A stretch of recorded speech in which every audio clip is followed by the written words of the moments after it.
خاص طور پر سکھ تحریک کے خلاف جو اقدامات کیا گئے، پھر قطر میں جاسوسی کے الزام میں بہت سارے حاضر سروس افسران پکڑے گئے، پاکستان نے کلبھوشن یادو کو گرفتار کر کے ثبوت پوری دنیا کے سامنے رکھا، تو بھارت کی شرنگیزیاں تو جاری ہیں۔ بھارت انڈس واٹر کو معطل کرنے کے بعد، اس ٹریٹی کو معطل کرنے کے بعد سمجھتا ہے کہ پاکستان پر وہ اس طرح کی جارحیت کر کے اپنا جو اثر و رسوخ ہے وہ کسی طرح سے ری گین کرنے کی کوشش کرے گا، لیکن ایسے ہوتا نہیں ہے۔ ہم آگے بڑھیں گے، اگلے ٹاپک کی طرف بڑھیں گے۔ سلمان غنی صاحب، کل آزاد جموں کشمیر کے حوالے سے پریس کانفرنس کی ترجمان آزاد جموں کشمیر پولیس نے اور سیکرٹری نے، تو اس حوالے سے جو سٹیٹس سامنے آیا کہ صرف 1 مہینے میں اس کالعدم کمیٹی نے، جو کہ سو کالڈ عوام کے حقوق کا مطالبہ کر رہی ہے، ان کی وجہ سے 15 ارب روپے کا نقصان ہو چکا ہے، کاروبار زندگی معطل ہوئے، کچھ دنوں کے لیے لوگوں کو ڈرا دھمکا کر ان کے کاروبار بند کروانے کی کوشش کی جاتی ہے، انہیں زبردستی دھرنے میں شامل کرنے کے لیے زد و کوب بھی کیا جاتا ہے۔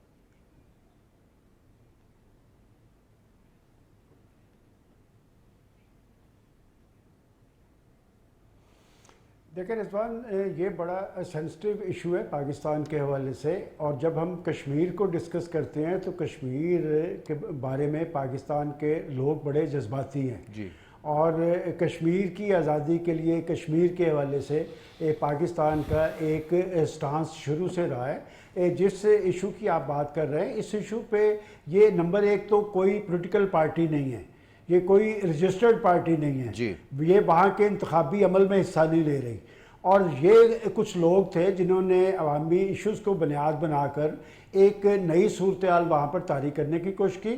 اور میں پرسنلی جانتا ہوں، چونکہ یہ 1-1.5 سال سے جب مسئلہ چل رہا تھا، میرا رانا ثناء اللہ خان صاحب سے، دیگر اراکین سے رابطہ بھی رہا کہ ان کے ایشوز کیا ہیں، اور میں سمجھتا ہوں کہ ریاست نے، حکومت نے سیاسی انداز سے مسائل کے حل کی کوشش کی، اور خود وہ مانتے ہیں کہ 38 میں سے 36 ایشوز پہ ان کا اتفاق رائے ہوا ہے۔ اب 37واں اور 38واں ایشو کیا ہے؟ کیا وہ یہ چاہتے ہیں کہ کشمیر کے معاملے کو علاقے پاکستان، یہ جو حلف ہے اس میں سے نکال دیا جائے؟ ہماری ایک قربانیوں کی تاریخ ہے کشمیر کے حوالے سے، اور دیکھیں یہ واحد ایشو ہے جسے ہم کور ایشو کہتے ہیں، کہ دنیا بھر میں ہم اپنا ایک موقف لے کے جاتے ہیں، اور یہ آزاد کشمیر میں جو ممکنہ حد تک کے فصلی جو سہولتیں ہیں وہاں پر فراہم کرنے کی کوشش کی ہے۔ اب وہاں پر وہ جو ایک کیفیت طاری کرنا چاہتے ہیں، میں کہنا نہیں چاہتا کہ آپ ان کے طرز عمل کا جائزہ لیں کہ اگر وہ ریاستی ریٹ کو چیلنج کریں گے تو پھر ریاست اپنی ریٹ کو برقرار رکھنے کے لیے ممکنہ اقدامات کرے گی۔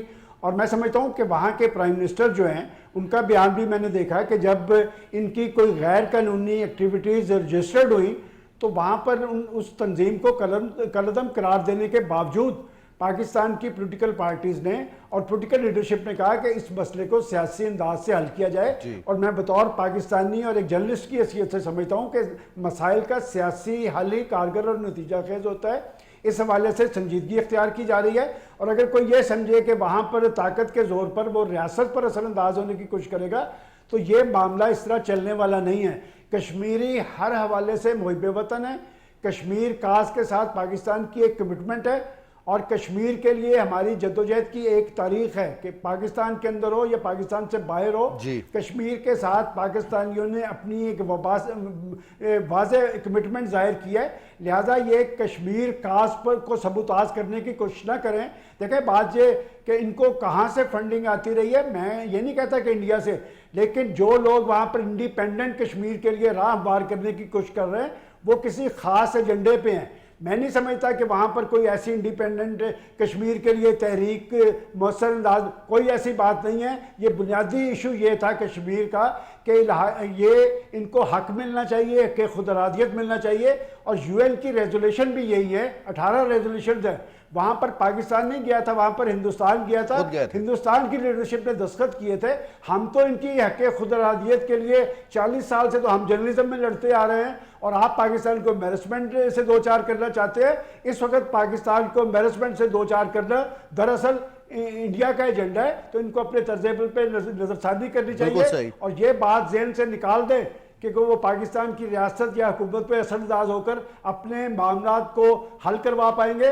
بنیادی نقطہ یہ ہے جس کو ہمیں اٹھانے کی ضرورت ہے کہ اگر کوئی یہ کہتا ہے کہ علاقے پاکستان کو اس میں سے نکال دیا جائے تو یہ پھر نہ ہمیں قبول ہے، نہ پاکستان کو قبول ہے، نہ کشمیریوں کو قبول ہے. آپ کا کل جو تو ایجنڈا ہم نے ہے اسے دیکھا ہر سلمان جگہ غنی پہ صاحب بے نقاب آئی ایس کرنا پی آر چاہیے. کے اعلامی میں باقاعدہ طور پر اس چیز کا واشگاف الفاظ پہ اعادہ کیا گیا تھا. کشمیر پاکستان کی شاہراہ ہے اور پاکستان اپنی شاہراہ پر کسی قسم کا کوئی سمجھوتا نہیں کرے گا. اس کے ساتھ ساتھ اخلاقی، سیاسی، سفارتی ہر سطح پر پاکستان کشمیریوں کی حمایت جاری رکھے گا.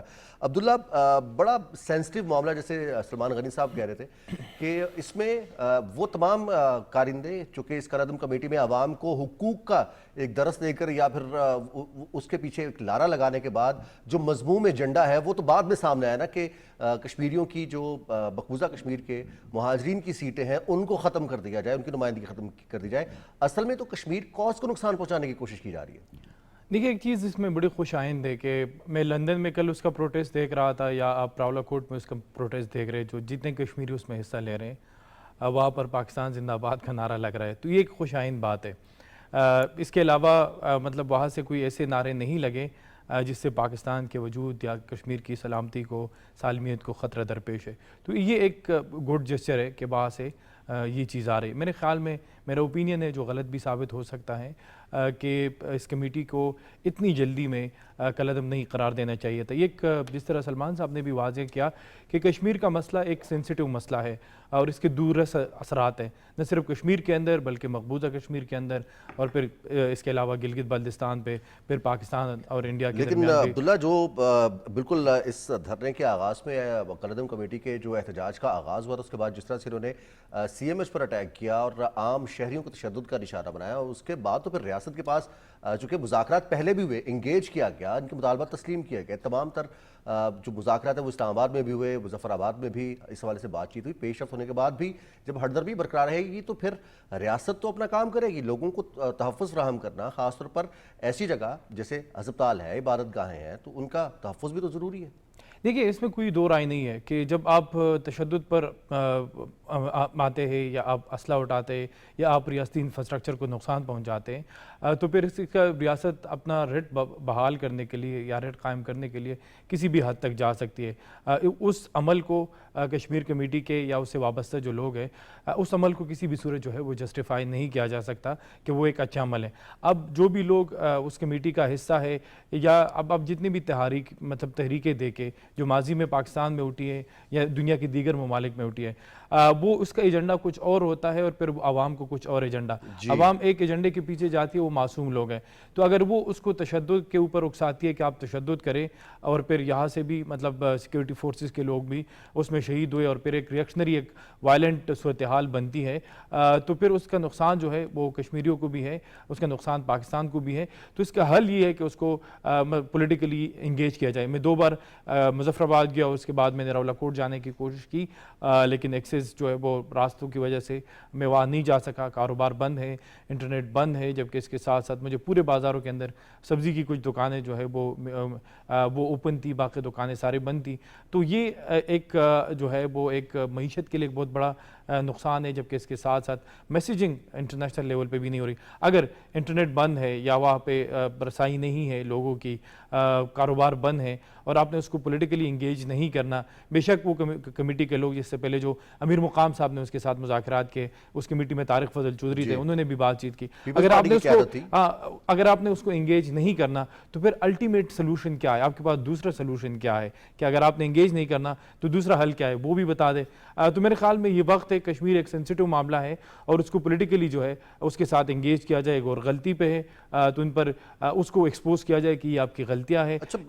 تو عبداللہ یہ بات تو جب جو جائز حقوق تھے، تسلیم کرنے والے حقوق تھے، ان کے مطالبات تسلیم کیے گئے اور پوری دنیا کے سامنے پاکستان نے کہا کہ بالکل یہ بنیادی انسانی حقوق ہیں، چاہے وہ بجلی کی فراہمی ہو یا پھر بنیادی ضروریات کی فراہمی ہو. اس حوالے سے ہم دیکھتے ہیں کہ پنجاب ہو، سندھ ہو، خیبر پختونخوا ہو، بلوچستان ہو، وہاں پر بھی لوگوں کو مسائل کا سامنا ہے. لیکن جو احتجاج کے ذریعے یا پھر صرف اپنے فائدے کے لیے اس طرح کا احتجاج کرنا کہ سب کچھ بند کر دیا جائے، روڈز کو بند کر دیا جائے، لوگوں کو زبردستی دھرنوں میں شامل کیا جائے، تو پھر ریاست کو تو عمل درآمد کرنا پڑتا ہے. شیرازی صاحب، جتنا سینسٹیو یہ معاملہ ہے اس میں اتنے ہی چانسز ہیں کہ وہ طاقتیں جو نظر نہیں آتی وہ لوگوں کو ایکسپلائٹ کریں, ان کے جذبات کو ایکسپلائٹ کریں اور اس طرح کی میسیجنگ کروا دیں, یا پھر انٹرنیشنلی اس طرح کا کوئی امیج یا تاثر قائم کرنے کی کوشش کریں کہ یہاں پر مسائل بہت زیادہ ہیں, حالانکہ اتنے مسائل ہیں نہیں جتنے بڑھا چڑھا کر بیان کیے گئے بھارت کی طرف سے.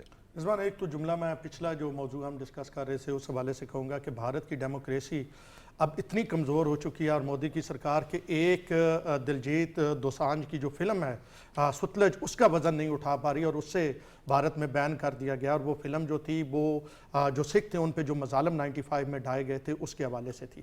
اب آتے ہیں جو جس معاملے کی طرف آپ اشارہ کر رہے ہیں, میری وفاقی حکومت کے اہم وزراء سے بات ہوئی ہے اور انہوں نے بڑے واضح طور پہ یہ آن ریکارڈ کہا ہے کہ جو مختلف کشمیر کے حوالے سے سوشل میڈیا پہ اکاؤنٹس ہیں کشمیریوں کے نام سے ہیں, وہ جو ہیں وہ مختلف مغربی ممالک سے چل رہے ہیں اور ان کے پیچھے انڈین بیٹھے ہوئے ہیں, اور وہ نام جو ہیں وہ کشمیر کے لوگوں کے استعمال کر رہے ہیں اور وہ ریاست پاکستان کے خلاف پراپیگنڈا کر رہے ہیں, پاکستان کے اداروں کے خلاف پراپیگنڈا کر رہے ہیں اور لوگوں کے جذبات کو منفی طریقے سے ابھارنے کی کوشش کر رہے ہیں. تو یہ ہائبرڈ وارفیئر ہے نا؟ جی بالکل, یہ وہ چیز ہے جو بھارت اب کیونکہ بھارت جو ہے وہ عسکری طور پہ تو پاکستان سے پٹ گیا اور پوری دنیا نے دیکھ لیا, اور پھر رافیل کا معاملہ اور وہ ماننے کو تیار ہی نہیں تھے, اور آخر میں ایک ایک کر کے پہلے کہتے تھے ہمارا کوئی فوجی نہیں اس میں جو ہے وہ جاں باک ہوا, پھر یہ بھی ماننا پڑا کہ ہمارے اتنے فوجی ہلاک ہوئے. تو اب بھارت جو ہے وہ کسی نہ کسی اپنے ہی وہ فوجی جنہوں نے بھارت کے لیے جان دی ان سے بھی غداری کرتی بھارتی حکومت نے, ان کو بھی تسلیم جی پہلے بالکل کہا کہ ہمارا کوئی فوجی نہیں اس میں ہلاک ہوا اور پھر خود مانا. تو یہ وہ چیز ہے, یہ وہ ریاستیں کرتی ہیں جو روگ سٹیٹ ہوتی ہیں, اور بھارت ایک روگ سٹیٹ ہے اور دنیا کی ظالم ترین. اور پھر ابھی ریسنٹ جو خبر آپ نے دیکھی کہ نیتن یاہو نے یہ کہا کہ ہمارا اتحادی ہے بھارت, تو پھر ایسی روگ وہ تو ہمارے ڈاکٹر سجاد بخاری کہتے ہیں نا کہ مدر لینڈ اور فادر لینڈ کے آپس میں نیکسس ہے. اچھا میں اگلے ٹاپک کی طرف جا رہا ہے, وقت ہمارے پاس بہت کم رہ گیا ہے. پنجاب کی ڈیولپمنٹ کے حوالے سے سلمان غنی صاحب آپ لاہور میں بیٹھے ہیں, اور جب بھی کسی قوم کی ترقی کی بات کی جاتی ہے, ان کے مسائل کو حل کرنے کے حوالے سے بات کی جاتی ہے, تو پھر انفراسٹرکچر سب سے اہم, اور اس میں بھی سب سے ذرا اہم رابطہ سڑکوں کی بحالی, تعمیر نو. 75 دن میں 1129 سڑکوں کی تکمیل. پنجاب حکومت نے یہ ایک ریکارڈ قائم کیا ہے, اور لوگوں کی ایکسیس شہروں تک اور بڑے شہروں تک بنیادی سہولیات تک فراہمی, پھر وہ سہولیات اب دیہی لیول پر بھی منتقل ہو رہی ہیں. یہ 75 دن میں جو ریکارڈ قائم ہوا, اس حوالے سے کیا کہیں گے؟